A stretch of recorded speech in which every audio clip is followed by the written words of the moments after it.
নমস্কার সবাইকে। আমরা Dhansingh Choudhury memorial English medium higher secondary স্কুলের অষ্টম শ্রেণীর ছাত্রীরা। আমার নাম সৃষ্টি বসাক, আমার নাম শুভশ্রী দেব, আমার নাম জ্যোতি বসাক, আমার নাম সন্ধ্যা সিনহা, আমার নাম পঞ্চমদার। আমরা বিকশিত ভারতের আন্ডারে একটা প্রজেক্ট তৈরি করেছি। আমাদের থিম হচ্ছে আত্মনির্ভর ভারত। আমাদের প্রজেক্ট হচ্ছে soil erosion prevent by planting trees.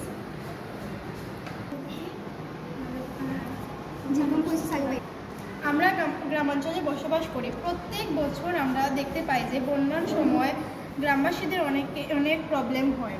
যেমন নদীর উপকূলবর্তী যে সকল ঘরবাড়ি থাকে সেগুলো বন্যার ফলে ভেঙে যায়, কিন্তু সবার আর্থিক অবস্থা তো ভালো থাকে না, যার ফলে সবার নতুন ঘরবাড়ি তৈরি করা সম্ভব হয় না। তার জন্য আমরা তাদের কথা ভেবে এবং মাটিকে কীভাবে ধরে রাখা যায় তার জন্য আমরা বৈজ্ঞানিকভাবে যদি কিছু গাছ লাগিয়ে দিই তাহলে আমরা সয়েল ইরোশন কম করতে পারবো। যেমন আমরা যদি ভিটিভেরিয়া, মেজ, উইট, ড্যান্ডেলিয়ন এক্সেট্রা আমরা যদি এরকম সারিবদ্ধভাবে গাছ লাগিয়ে দিই তাহলে সয়েলটা ভালোভাবে ধরে রাখা যাবে, যাতে বন্যাটা একটু কম হবে।